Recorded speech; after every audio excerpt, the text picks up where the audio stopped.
শুভ সকাল বন্ধুরা, আপনাদের সবাইকে স্বাগতম জানাই আজকের আসাম নিউজ আপডেটে। আজকের ভিডিওতে থাকছে আসামের সবচেয়ে বড় খবর, রাজনৈতিক অস্থিরতা, আবহাওয়ার সতর্কতা আর সরকারের নতুন প্রকল্পের খুঁটিনাটি। তাই ভিডিওটি শেষ পর্যন্ত দেখুন।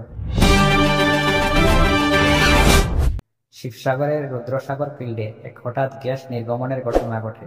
গ্যাসের প্রবাহ এতটাই শক্তিশালী ছিল যে আতঙ্ক ছড়িয়ে পড়ে স্থানীয়দের মধ্যে। তবে ওএনজিসি দ্রুত পদক্ষেপ নিয়ে সেটিকে নিয়ন্ত্রণে আনে। আবহাওয়ার দপ্তর জানিয়েছে যে আগামী 2-3 দিনের মধ্যে কিছুটা হালকা বৃষ্টি হতে পারে, যা পরিস্থিতি কিছু স্বস্তি দেবে। ধর্মীয় উত্তেজনা ধুবড়ির একটি এলাকায় এক মন্দিরের আশেপাশে গোমাংস পাওয়া যাওয়ায় উত্তেজনায় চড়ায়। পুলিশ দ্রুত ব্যবস্থা নেয় এবং মুখ্যমন্ত্রী হেমন্ত বিশ্ব শর্মা বলেন দোষীদের বিরুদ্ধে কঠোর ব্যবস্থা নেওয়া হবে। রাজ্যসভা নির্বাচন, বিজেপি এর কানাড ফুরকাইস্ত ও এজিপি এর বীরেন্দ্র বৈশ্য প্রতিদ্বন্দ্বিতা ছাড়াই রাজ্যসভায় নির্বাচিত হয়েছেন। এটা এনডিএর পক্ষে বড় জয়। অবৈধ অভিবাসী শনাক্ত নতুন নির্দেশ। টিপ্রামত্তা দলের বিধায়ক রঞ্জিত দেববর্মা নিরাপত্তা বাহিনীকে দ্রুত অবৈধ অভিবাসীদের শনাক্ত করার অনুরোধ জানিয়েছেন। সীমান্ত অঞ্চলে এই ধরনের নজরদারি আরও বাড়ানো হচ্ছে। গত 24 ঘন্টায় আসামে নতুন করে 60 জনের কোভিড শনাক্ত হয়েছে। যদিও কারো মৃত্যু হয়নি, সক্রিয় কেস রয়েছে 20টি। স্বাস্থ্য দপ্তর সবাইকে সতর্ক থাকতে বলছে। এই খবরগুলো শুধু আপডেট নয়, এর পেছনে রয়েছে রাজনীতির গতি, প্রশাসনের পদক্ষেপ এবং সাধারণ মানুষের চিন্তা। নিচে কমেন্ট করে জানান কোন খবর আপনাদের সবচেয়ে বেশি ভাবিয়েছে। মুখ্যমন্ত্রী মহিলা উদ্যোক্তা অভিযান। এই প্রকল্পে মহিলারা পাবে প্রথম বছরে 10,000, দ্বিতীয় বছরে 25,000 ও তৃতীয় বছরে 50,000 টাকা। এটা লোন এবং অনুদানের মিশ্র প্যাকেজ, যার মাধ্যমে লাখ লাখ মহিলা স্বাবলম্বী হতে পারবেন। অরুণোদয় স্কিম 3.0, 37 লাখের বেশি মহিলাদের হাতে মাসিক 1250 টাকা পৌঁছাচ্ছে খাবার, শিক্ষা ও চিকিৎসার খরচের জন্য। একে বলা হচ্ছে আসামের সবচেয়ে বড় সামাজিক সুরক্ষা প্রকল্প। লক্ষপতি বৈদেয় স্কিম, গ্রাম বাংলার মহিলাদের জন্য এক অসাধারণ সুযোগ। সরকার 1 লাখ মহিলা উদ্যোক্তাকে দিচ্ছে ইন্টারেস্ট ফ্রি লোন, ট্রেনিং ও ব্যবসা গড়ার সুযোগ। বাজেট বরাদ্দ 250 কোটি টাকা। ছাত্রছাত্রীরা যারা উচ্চশিক্ষার জন্য ব্যাংক লোন নিয়েছেন তাদের জন্য আছে 50,000 টাকা পর্যন্ত সাবসিডি।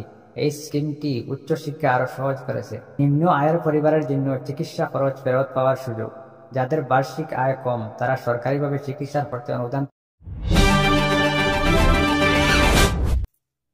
এক সাম্প্রতিক সভায় মুখ্যমন্ত্রী একটি স্পষ্ট বার্তা দিয়েছেন, বাংলাদেশের চিকেন নেক অঞ্চল ঘিরে ভারতের নিরাপত্তা সংক্রান্ত দৃষ্টিভঙ্গি পরিষ্কার।